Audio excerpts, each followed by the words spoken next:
perlu kita pahami bersama dulu ya, sebagai bentuk kontrak perkuliahan kita. Ya mungkin kemarin di semester 1 itu ada beberapa yang memang perlu kita perhatikan bersama, terutama kalian ya, karena untuk saat ini dari Kementerian Kemendikbud ya, Pendidikan dan Kebudayaan ini masih menerapkan sistem pendidikan istilahnya adalah hybrid ya. Sebenarnya ada istilah yang lain yaitu blended learning ya, artinya campuran.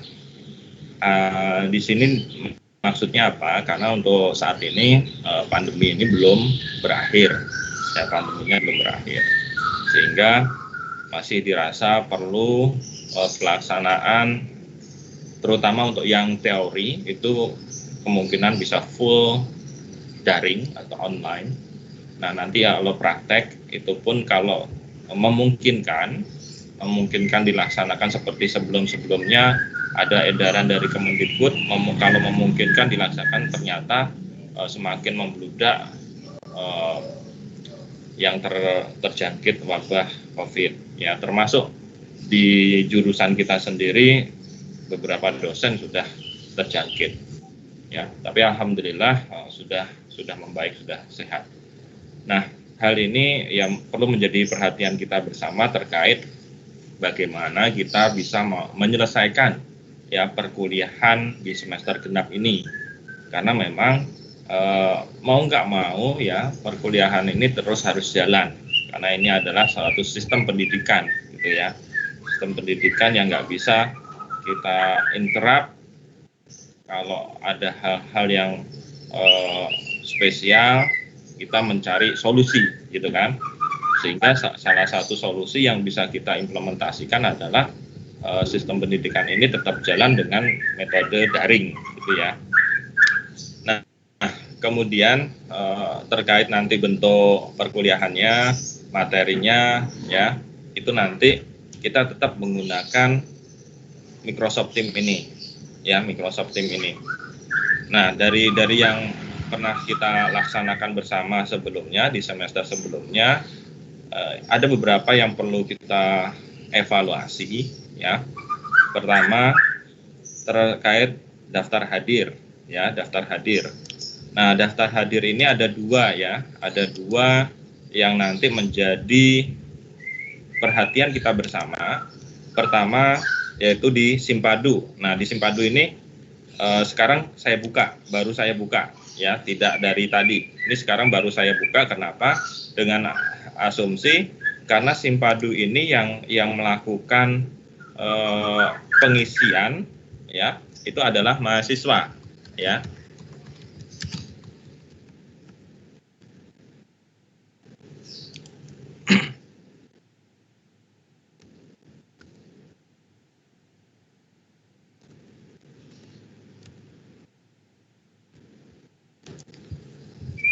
Nah, jadi sekarang sudah saya buka. Silakan kalian isi daftar hadir yang ada di Simpadu ya. Nah, dari Simpadu nanti di level jurusan, kalau Simpadu itu mahasiswa yang mengisi daftar hadir, kalau di level jurusan ada Sidia ya, saya ingatkan kembali, ada Sidia. Nah, di mana Sidia ini nanti kontrol dari dosennya masing-masing ya, kontrol dari dosennya masing-masing, mencatat ya, pertama materi yang disampaikan ya, kemudian memberikan bukti pelaksanaan perkuliahan minimal berupa screenshot ya, untuk yang online. Nanti yang offline juga sama, nanti harus difoto ya. Kemudian dari kehadiran nanti dosen juga harus memasukkan, kalau di Sidia itu hanya mencatat siapa yang tidak hadir ya, sehingga nggak terlalu banyak yang harus dikerjakan oleh dosen untuk memasukkan data di Sidia. Jadi kalau ada 5 mahasiswa yang tidak hadir, maka itu yang akan dicatat, yang lainnya ya dianggap sudah hadir, ya. Nah, dari situ nanti prodi akan memonitoring, yang melakukan monitor bagaimana pelaksanaan perkuliahan di semua mata kuliah. Nah, kebetulan saya juga sebagai kaprodi, nanti saya akan memonitor jalannya perkuliahan. Di situ di Sidia akan ketahuan persentase pelaksanaan perkuliahan. Ya, kalau seperti sistem basis data ini 16 pertemuan, kalau dalam 1 minggu 2 kali, ya itu pelaksanaannya bisa langsung seperti ini. Kemudian yang satunya bisa tetap tutorial, bisa juga penugasan dalam 1 minggunya. Jadi dalam 1 minggu dijadwalkan 2 pertemuan. Cuman metodenya jadi macam-macam. Yang penting tetap harus tercatat di Sidia. Jadi apa yang sudah dilaksanakan oleh dosen terhadap perkuliahan yang ada di kelas, gitu ya. Nah, kemudian dari kehadiran yang kita harus pahami bersama melalui Simpadu maupun Sidia, kita lanjut ke materi, ya, materi. Nah, materi ini ya secara idealnya memang harus disampaikan oleh dosennya, berupa mungkin modul pun bisa sekaligus lengkap atau per pertemuan, itu tergantung dosennya, ya. Kalau per pertemuan ya nanti bisa berupa modul PDF ataupun PPT, ya. Nah, di situ akan di-share di masing-masing tim yang ada di Microsoft Teams atau kelas kalian, ya, dari dosennya masing-masing. Nah, dari situ kalian harus bisa memahami namanya materi perkuliahan sebenarnya tidak hanya bersumber dari dosennya saja, ya. Dosennya ini sebenarnya tugasnya membuka wawasan tentang perkuliahan yang ada, kemudian untuk pengembangannya itu kembali ke mahasiswanya masing-masing, ya. Kembali saya ingatkan, untuk materi, ya, untuk referensi itu untuk saat ini sudah tak terbatas, ya. Artinya kalau kalian mau mencari berupa buku, itu tinggal beli. Kalau kalian pengen yang gratis, kalian tinggal cari di internet.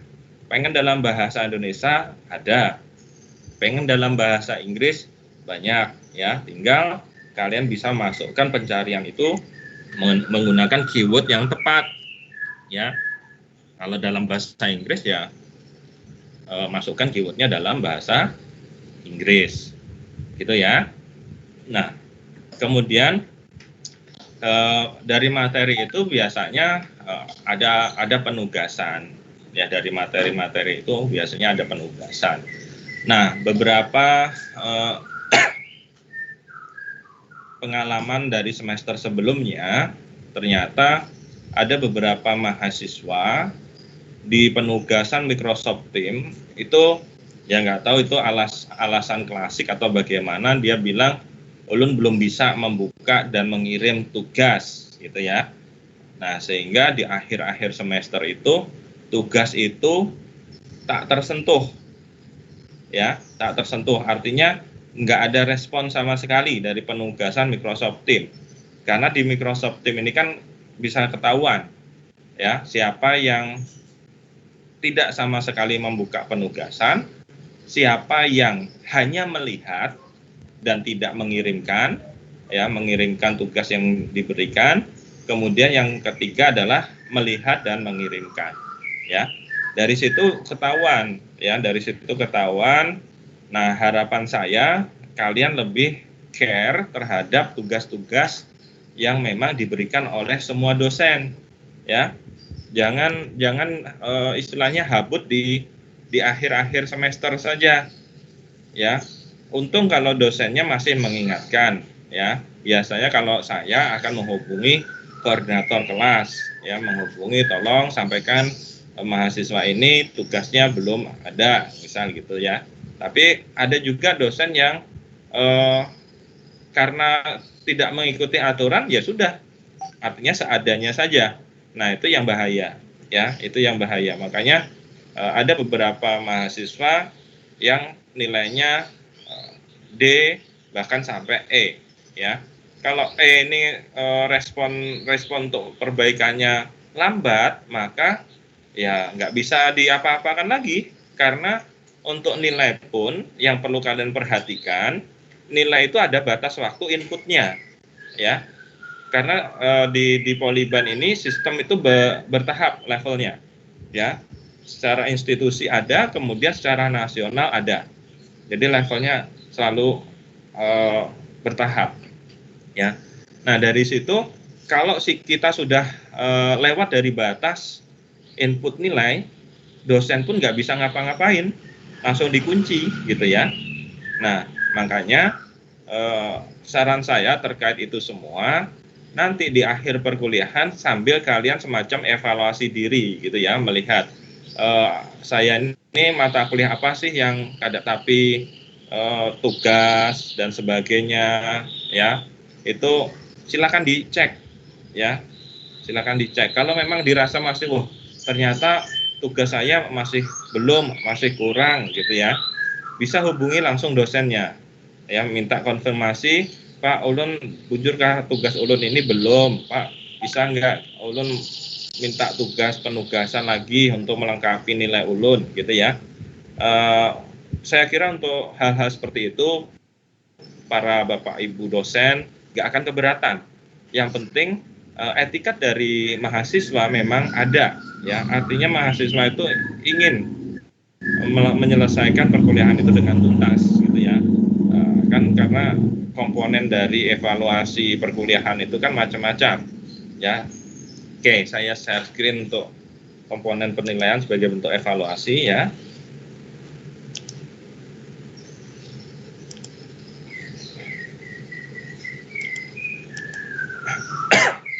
Nah, perhatikan di sini. Jadi di Poliban itu untuk formulasi nilai akhir setiap mata kuliah itu dibagi dua, ya. Ada yang teori, ada yang praktek. Nah, perhatikan, ya. Nah, jadi kalau teori persentasenya seperti ini. Ada kehadiran, ada perilaku, ada tugas, ada UTS, ada UAS. Ya, kehadiran ini, nah, ini 15% persentasenya. Tapi ini menjadi syarat, ya. Kehadiran ini nanti menjadi syarat kalian untuk ikut ujian akhir. Syaratnya apa? Minimal kehadiran 80%. Ya, minimal kehadiran 80%. Kalau kalian ternyata nggak memenuhi 80%, maka nggak bisa ikut UAS nantinya. Ya, artinya akan bermasalah. Ya. Nah, kemudian perilaku ini sebenarnya akan mengadopsi, ya, kenapa diambil perilaku ini, mengadopsi dari industri, ya, ini menilai soft skill-nya, ya. Nanti dosen akan mengetahui cara komunikasi kalian kalau sekarang online itu seperti apa gitu ya. Makanya biasanya komunikasi itu saya sarankan ke mahasiswa itu, kalian buat aja template untuk komunikasi dengan dosen, ya. Template-nya apa? Contoh, pertama diawali dengan salam, gitu kan. Kemudian yang kedua, perkenalkan diri. Nama saya ini, kelas ini, ya. Yang ketiga, baru maksud kalian menghubungi dosen tersebut. Jadi dari situ template itu simpan saja, misal kalian simpan di note, di catatan yang ada di smartphone kalian. Ketika nanti kalian mau menghubungi dosennya, template itu udah kalian copy, tinggal isi maksud kalian menghubungi dosen yang bersangkutan. Jadi jangan tiba-tiba, Pak Ulun mau memperbaiki nilai. Nah, ini juga masalah perilaku ini, ketika kalian menghubungi dosen, lihat-lihat waktunya, ya. Masa menghubungi dosen sampai jam 11, jam 12 malam, ya. Kan itu secara etika ya, mahasiswa artinya nggak tahu diri gitu kan. Masa orang sedang istirahat suruh berpikir, ya, suruh merespon kalian, ya. Ini saya sampaikan karena ini memang kenyataannya terjadi, ya, kenyataannya terjadi dan ada gitu ya. Nggak perlu nyebut nama tapi memang ada, ya. Jadi tolong secara etika, soft skills kalian tolong dibentuk, termasuk kedisiplinan, ya. Kalian masuk perkuliahan meskipun sekarang daring, di daring ini pun ada jadwalnya sudah, gitu kan? Ada jadwalnya. Nah, ya kalau toleransi itu biasanya ya 15 menit lah, sedang sudah. Tapi ada beberapa dosen yang nggak memberikan toleransi. Karena apa? Dosen tersebut sudah standby sebelum jamnya. Ya, nah itu harus dipahami bersama. Ya, nah jadi ikuti semua komponen-komponen penilaian ini sehingga nanti waktu di akhir semester kalian nggak akan ribet. Ya, biasanya ribet itu karena apa? Nggak memperhatikan ini semua. Ya, termasuk nanti praktek. Nah, praktek perhatikan. Nah, kalau mata kuliah kita ini sebenarnya praktek, ya, praktek. Makanya beberapa kali kalian saya minta demokan, demo gitu ya. Itu menunjukkan bahwa kalian memang harus praktek gitu ya. Nah, ini perhatikan presentasenya. Praktikum itu besar, ya, sampai 50%. Makanya ini saya ambil di penugasan yang sifatnya memang nantinya harus didemokan, ya, yang harus didemokan, ya, sampai UAS juga. UAS juga kalau masih seperti kondisi saat ini ya kayak semester 1, jadi ada tugas harus kalian selesaikan, ya. Kemudian klasifikasi dari nilai, nah seperti ini perhatikan. Jadi saya terkadang heran, ada beberapa mahasiswa yang ya ribut di akhir semester, akhirnya minta dibantu dan sebagainya. Ya nggak bisa seenaknya mahasiswa kan, artinya mahasiswa yang lebih aktif, lebih disiplin itu yang akan lebih dihargai. Ya, kalau mahasiswanya cuma di akhir-akhir minta dibantu, minta dibaiki nilainya, kan itu harus ya kalau istilah pendisiplinan ada reward, ada punishment, ya. Nah, seperti itu. Nah, nilai E ini adalah nilai yang tidak lulus ya. Nah, di sini ada evaluasi semester juga perlu kalian pahami, ya. Mahasiswa dinyatakan lulus penuh pada suatu semester jika IP itu lebih sama dengan 2. Jadi minimal 2, ya. Tapi perhatikan di sini kalau ada mata kuliah seperti agama, kewarganegaraan, bahasa Indonesia, kalau kalian di bawah C, nah ini kan C nih, kalian dapat CD, ya, itu kalian nggak lulus, ya, karena ini mata kuliah yang sifatnya ya harus lulus minimal C, ya. Kemudian tidak ada nilai E untuk seluruh mata kuliah. Kalau ada 1 nilai E ya udah nggak lulus juga, ya.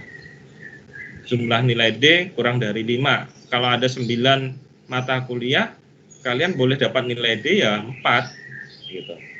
Kan cuman kan jadi gimana ya? Di kartu hasil studi nilai D ada. Kan itu nanti KHS itu kan akan dibaca orang kalau kalian mencari pekerjaan.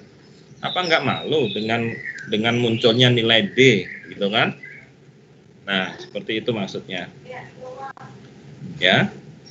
Kemudian mahasiswa dinyatakan lulus percobaan. Nah, lulus percobaan tuh seperti ini. Ya, kurang dari 2, artinya 1,99. Ya. Lebih sama dengan 175. Batas minimalnya 175. Ya. Jadi itu disebut lulus percobaan. Kalau bahasa gaulnya mahasiswa dulu Nasakom, ya. Jadi IP-nya Nasakom, nasib 1, nah, ya 1, sekian. Nah, ini juga sama ya. Ada beberapa mata kuliah yang nggak boleh di bawah C, ya, tidak ada nilai E juga, ya. Jumlah nilai D kurang dari 5, ya. Nah, hal-hal seperti ini yang harus kalian perhatikan. Kalau poin A dan B ini tidak tidak terpenuhi, maka mahasiswa mendapatkan sanksi akademik, ya, yaitu diterminalkan. Diterminalkan, kalau kalian terminal semester genap, nanti masuk lagi semester genap, ya, mengulang di semester yang sama, ya. Semester 2 kalian diterminalkan, nanti kalian istirahat dalam 1 tahun, nanti semester genap tahun depan masuk lagi semester 2, ya. Jadi terminal itu istirahat. Atau ada juga DO, ya, drop out. Nah, kalau itu sudah nggak bisa dibantu, udah, ya. Nah, perhatikan di sini, jadi untuk data kalian, ya, data kalian ini masuk dalam data nasional, ya, di PD Dikti, ya, masuk di PD Dikti. Jadi ya, apa yang sudah kalian lakukan itu nanti akan terekam, ya, akan terekam. Nah,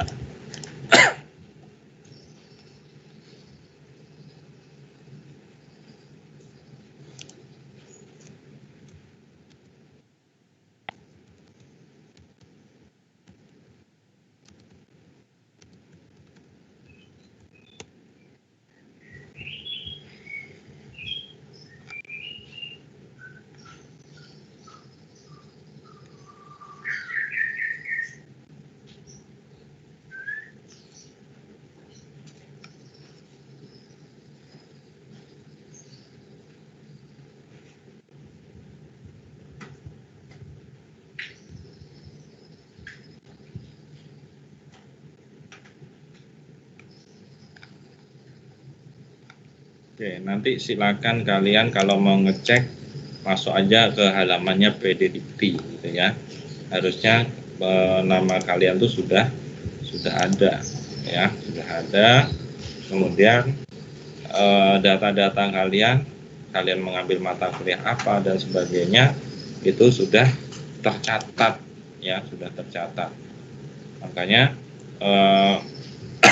ya tidak gampang sebenarnya kalian merubah-rubah data, ya. Nah, jadi hal itu yang nantinya harus kalian perhatikan, ya, dalam pelaksanaan perkuliahan.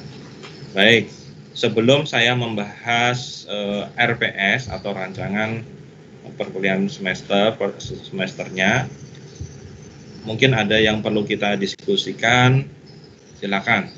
Atau ada yang mau ditanyakan, silakan. Oke, saya tunggu dulu.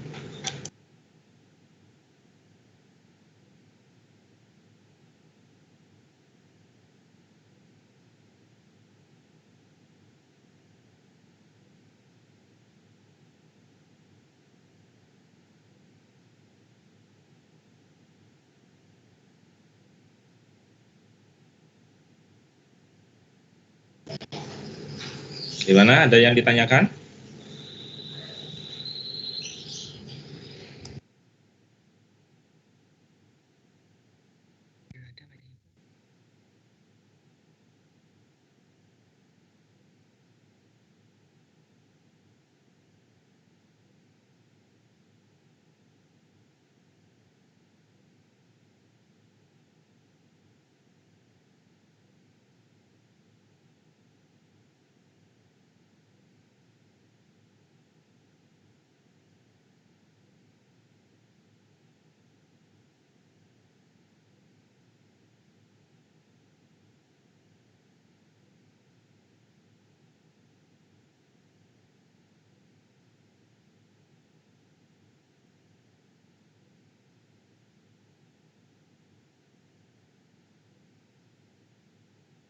Untuk koordinator kelas ini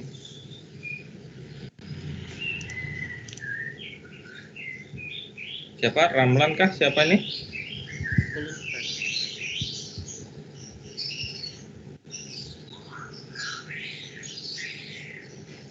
Bisa direspon? Belum, Pak. Ramlan, ya.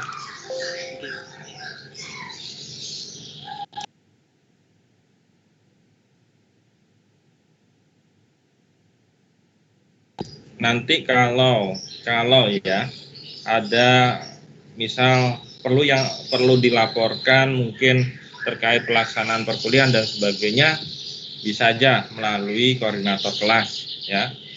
Bisa langsung ke saya sebagai Kaprodi ya, bisa melalui admin.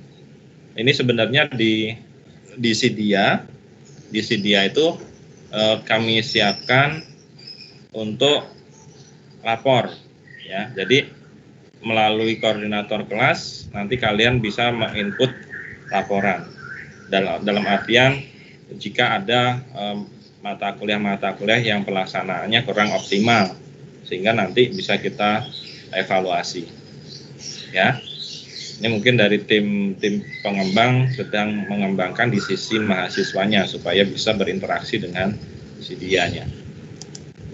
Itu ya, bisa dipahami ya apa yang tadi saya sampaikan. Tolong direspon. Bisa Pak. Insya Allah Pak. Ya, satu lagi ya, kemungkinan ada beberapa dosen yang ketika melaksanakan perkuliahan secara daring ini minta mahasiswanya on kamera semua. Nah, saya sarankan ikuti apa yang diminta dosennya. Kalau saya seperti ini, oke lah.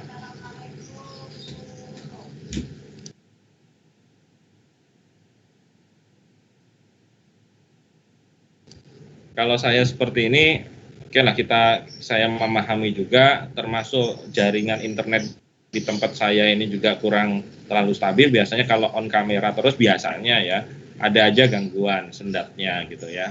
Tapi mudah-mudahan ini juga saya backup 2 ya.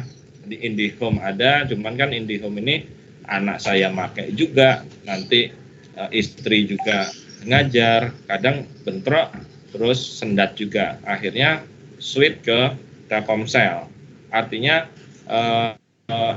ya sebenarnya beberapa usaha untuk melaksanakan perkuliahan daring supaya optimal sudah kita upayakan gitu ya. Nanti di kampus juga sama, ada jaringan kampus sendiri ada, jurusan berlangganan IndiHome sendiri juga ada. Kalau dua jaringan itu ternyata masih aja bermasalah, ya kembali ke HP-nya masing-masing dosen ya, artinya menggunakan jaringan tethering. Ya, jadi itu ya, tolong pahami yang tadi saya sampaikan. Baik, kita masuk ke pembahasan RPS ya, RPS.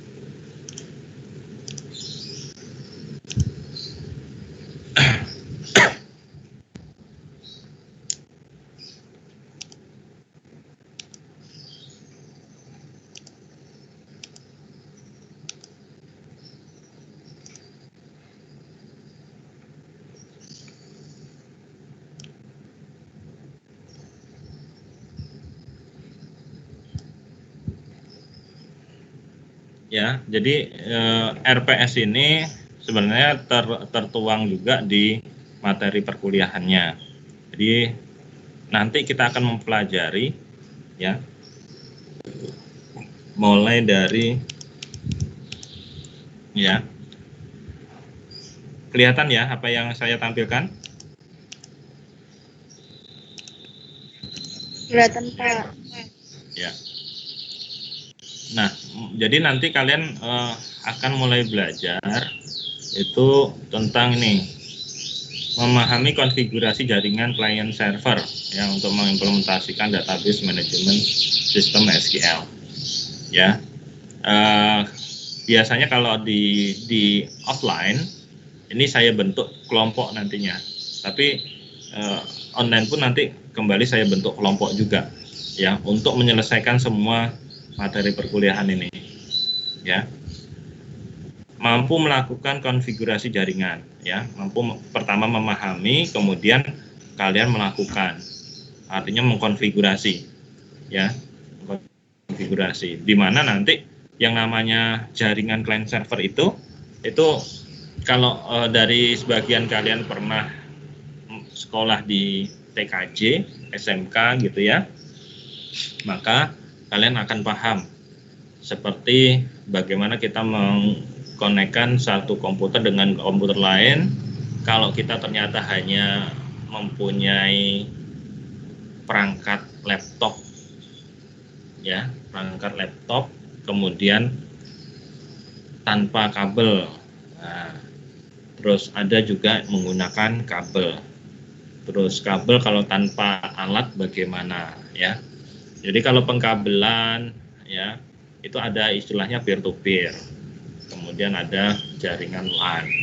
Nah, kalau tanpa kabel nanti ada istilahnya ad hoc, ya, ad hoc. Jadi sama peer to peer tapi tanpa kabel. Jadi dua laptop yang tanpa menggunakan kabel bisa terkoneksi. Nah, di situ nanti kita coba mengkonfigurasi sehingga bisa connect, ya. Nanti di komputer satunya kita jadikan servernya, server itu nanti pusatnya, kemudian yang komputer yang lainnya itu menjadi kliennya yang harus terkoneksi. Kalau dari awal saya memegang mata kuliah ini, itu di lab, jadi mahasiswa itu saya suruh connect ke laptop saya tanpa kabel. Jadi dalam satu lab itu misal ada 30 mahasiswa, maka laptop saya masih pakai Expire One, tapi memorinya saya upgrade gitu ya. Itu masih mampu dulu, waktu baru-baru laptopnya masih baru gitu ya, masih mampu. Tapi kesininya ya KO juga, karena namanya barang elektronik, dia punya masa, punya umur gitu ya. Semakin lama akan semakin melambat. Nah, akhirnya ya sudah turun ke dipakai oleh saudara. Nah, nanti juga bagaimana kita menggunakan alat, ya, tanpa kabel terus menggunakan alat. Alat itu bisa menggunakan hotspot atau wifi, ya. Oke. Kemudian yang selanjutnya, mampu menjelaskan konsep pembagian hak akses menggunakan DBMS. Jadi ini menjelaskan konsep pembagian hak. Jadi nanti kalian akan membahas tentang bagaimana mengatur hak. Contohnya, kita membuat satu user yang hanya bisa mengakses satu database, ya. Nah, seperti itu biasanya yang saya terapkan. Setiap mahasiswa hanya bisa mengakses database-nya masing-masing. Nah, itu pembagian hak akses. Kemudian dari setiap mahasiswa itu bisa meng-create nanti user baru. Misal, user yang hanya bisa memasukkan data saja, melakukan pencarian data dan input data. Ya, contohnya adalah seperti kasir yang ada di minimarket gitu ya. Kalau kalian perhatikan, seorang kasir itu yang mereka lakukan hanya dua hal, ya. Pertama, pencarian data. Pencarian data kalau di database itu menggunakan select, ya, select dengan filter where, gitu ya. Kemudian yang kedua, input transaksinya atau insert, ya. Jadi kasir itu cuma dua hak aksesnya saja.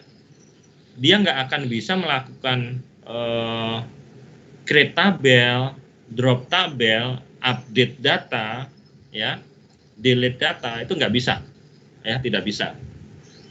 Jadi hanya dua saja. Pencarian buktinya di mana? Buktinya ketika seorang kasir itu melakukan scan barcode, ya, scan barcode terhadap barang yang dibeli oleh konsumen.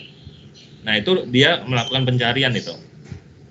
Kan barcode itu adalah kode barangnya, kan gitu ya. Nah, setelah dapat baru dimasukkan kuantitinya berapa. Kalau sudah semua dimasukkan data barangnya, baru dia proses atau dia insert, ya. Diproses baru jadilah nanti laporannya adalah nota, ya. Nah, itu ya. Ini contoh mampu menjelaskan konsep pembagian hak akses, dan tentunya selain menjelaskan nanti ya mampu melakukan pembagian hak akses. Jadi memahami dulu baru melakukan, ya. Nah, kemudian kita akan mereview materi tentang DDL dan DML tapi level lanjut, ya. Ya, sebelumnya kan kalian sudah bagaimana normalisasi, bagaimana IRD ya. Tapi kalau diimplementasikan di konsep client server itu bagaimana? Ya. Oke. Kemudian nanti ada pemahaman tentang view dan index. Ya, view dan index. View ini gambarannya adalah bagaimana kita membuat tabel virtual. Jadi sebenarnya dia bukan sebagai objek tabel, ya. Dia menyimpan perintah.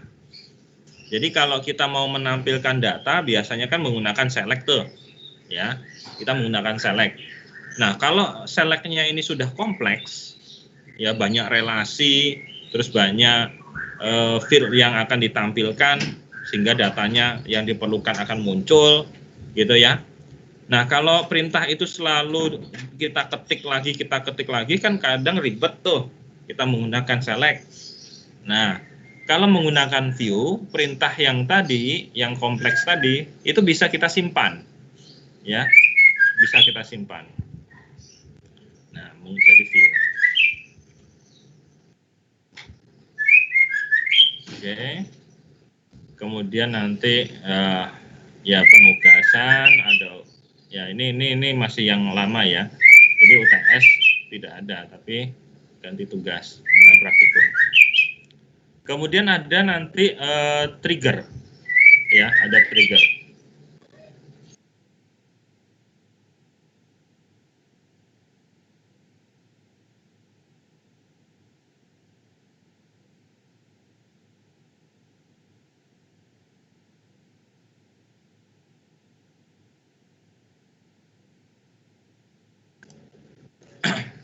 Nah, nanti memahami tentang trigger, ya trigger ini ada satu objek itu, nanti dia misal kita ingin setiap transaksi itu tercatat siapa yang melakukan transaksi, ya itu biasanya namanya istilahnya ada log, ya data log. Jadi makanya setiap transaksi yang dilakukan oleh kasir itu bisa dilacak siapa yang melakukan transaksi, ya tercatat hari, jam, detik, terus usernya siapa. Selain nanti dia menyimpan data transaksi, dia akan menyimpan data log tadi. Nanti langsung disandingkan, ketahuan, oh transaksi ini yang melakukan si A misal gitu. Ya. Jadi sekali kita insert beberapa tabel, termasuk tabel yang ada di perintah trigger nantinya, ya itu akan tereksekusi. Nah, trigger ini ada satu kondisi yang harus dipenuhi, yaitu before atau after. Ya, ada istilah before atau after. Before after apa? After perintah SQL. Contohnya, kita mau melakukan insert terhadap tabel transaksi. Insert kan perintah SQL-nya insert. Nah, untuk menyimpan data log itu mau disimpan sebelum insert atau setelah insert. Kalau sebelum insert maka before, ya. Before insert. Nah, tapi kalau setelah insert simpan dulu data transaksi baru simpan log, maka after insert. Ya. Itu yang nanti kita pahami di trigger. Oke. Setelah memahami nanti ya tentunya membuat, ya. Karena di sini ya kita basisnya praktek. Kemudian tentang store prosedur. Nah, store prosedur ini harusnya kalian sudah bisa memahami ketika kalian belajar algoritma pemrograman. Di situ ada prosedur. Nah, kalau SQL itu biasanya based on request, ya select, insert itu based on request. Nah, kita bisa menggunakan store prosedur untuk pemrograman yang lebih kompleks lagi, ya. Nanti ada begin dan end, ya. Jadi start programnya apa, end-nya apa, ya. Kemudian function juga kurang lebih seperti prosedur, ya. Kemudian, nah di akhir pertemuan nanti kita akan membahas transact. Nah, transact Transact SQL ini pernah saya singgung di semester 1. Contoh kasusnya adalah seperti yang ada di ATM misal, yang pernah saya alami ya, contohnya ketika kita mau transaksi nih, transaksi misal penarikan tunai, ya penarikan tunai. Nah, penarikan tunai biasanya kalau kita langsung gitu ya, masukkan ATM, PIN, kemudian pilih nominal penarikan gitu ya, misal 500.000. Nah, ATM itu dianggap prosesnya selesai itu ketika uang itu sudah diambil dan kartunya, ya. Jadi uang sudah diambil dan kartunya sudah di tangan nasabah. Tapi kalau ternyata kartu keluar dulu, kita ambil, uang sedang proses, sedang menghitung gitu ya, kemudian terjadi mati lampu, sehingga uang itu belum keluar. Maka apa yang terjadi? Maka kalau ATM itu menerapkan konsep Transact SQL, harusnya saldo nasabah itu tidak terpotong, ya, karena di situ nanti ada metode rollback. Ya, rollback itu akan mengembalikan ke kondisi semula.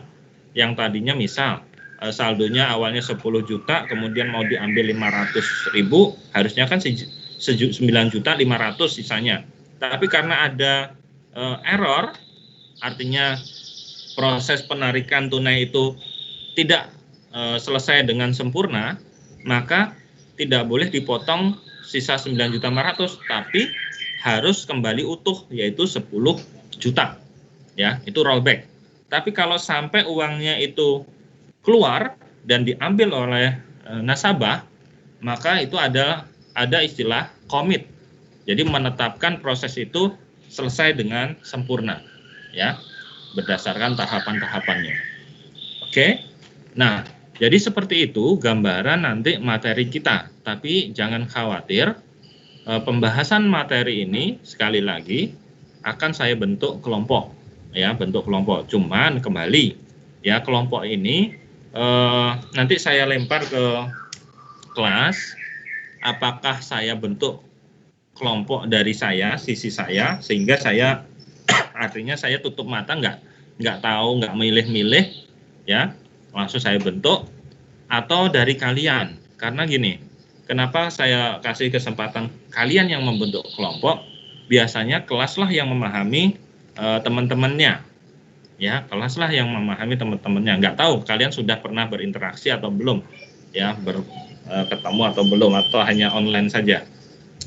Nah, di situ nanti maksudnya adalah kalian bisa mendistribusikan teman-temannya dalam tanda kutip, siapa yang aktif, siapa yang memiliki kemampuan gitu ya, itu lebih disebar, ya, disebar.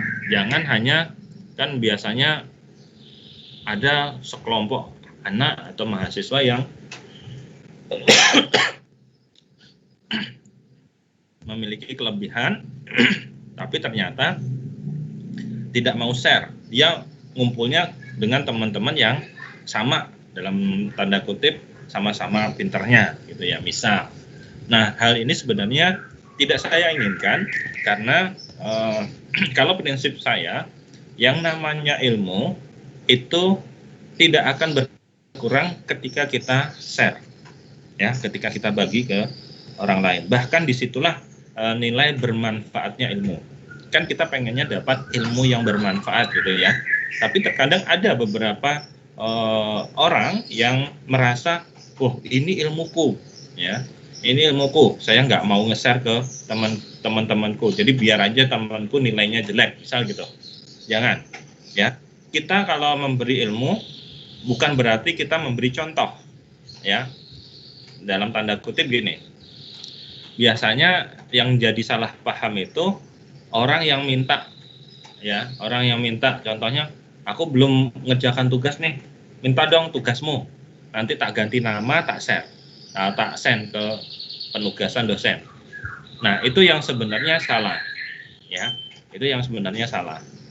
Karena sebenarnya saya sudah melihat pola-pola pengerjaan tugas mahasiswa gitu kan.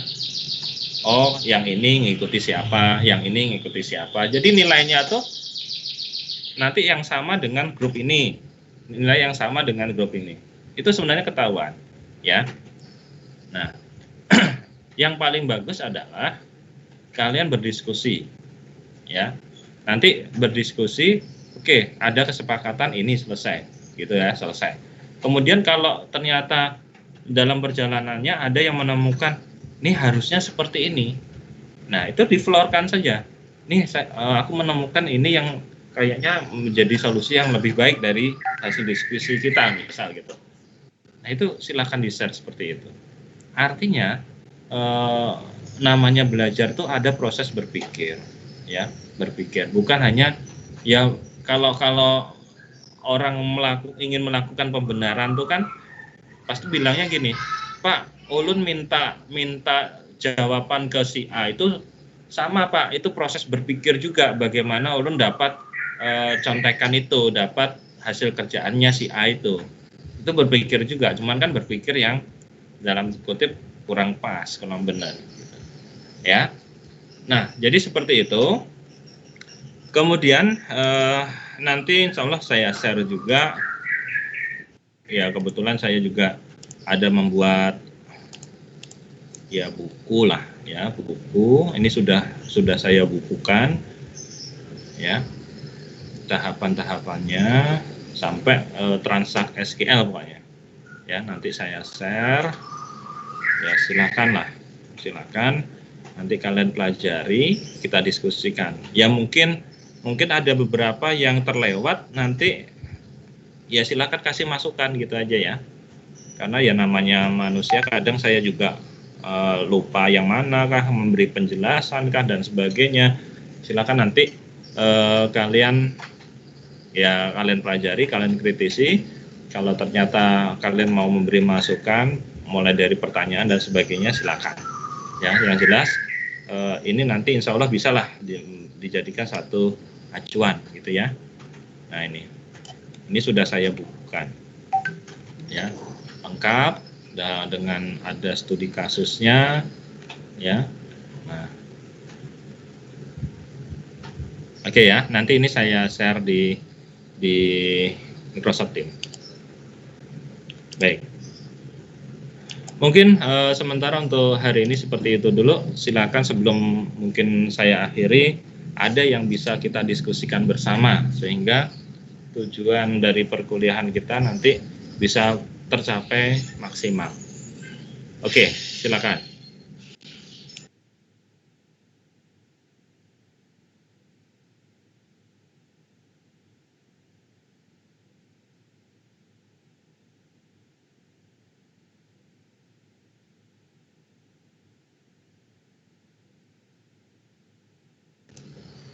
Gimana? Cukup jelas?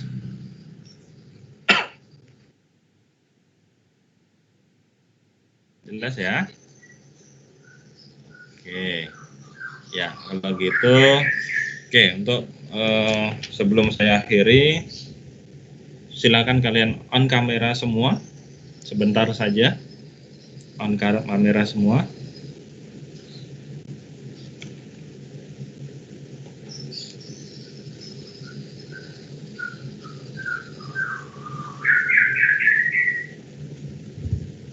Ya, sekali lagi, silakan di on-kan kamera semua.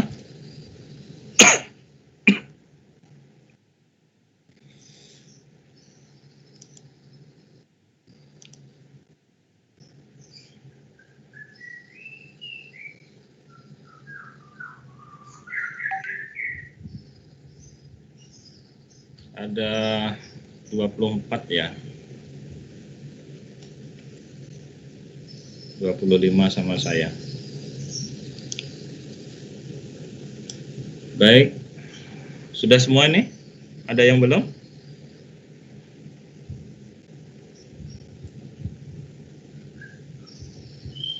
Ada yang belum on kamera?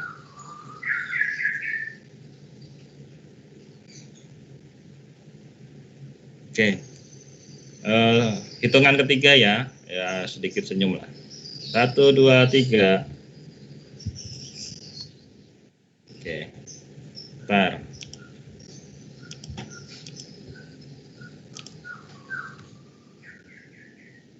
Satu lagi. 1, 2, 3. Baik. Oke, terima kasih ya.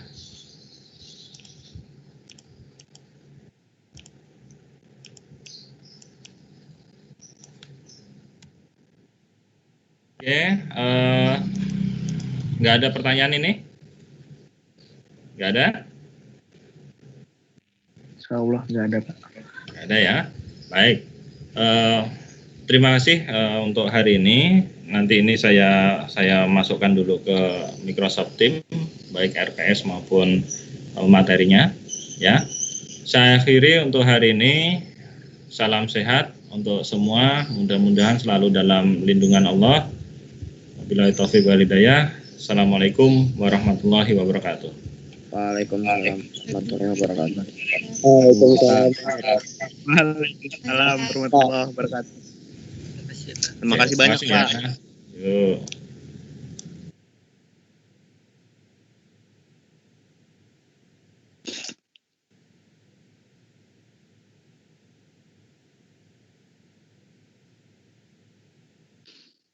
Mambang bak kelakuan lah. Nantang lah.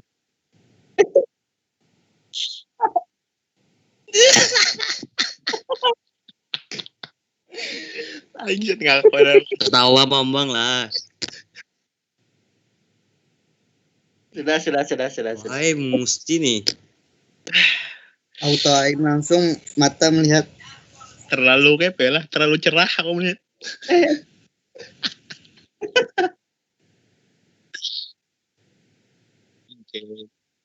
Bisa. Asa mantap kamu melihat. Ada yang lain. Kelompok ya Pak, kelompok. Lanjut. Ada Bapak Hanyar ya, Bapak Bahasa Indonesia ya. Bisa ya. Ada apa bahasa Indonesia ya nih? Harusnya jadwal lagi kawan nah. Akuntansi ada juga pulang siapa lah, berhitung Yo hitung. kami hitung kebuanmu. Yuk, debit, kredit. Tong IPS teh. Tong PS. Yuk higa dah yuk. Nah itu ada tahu man sih masih misteri. Mutu tuh. Mu. Higa lo. Pada jalan.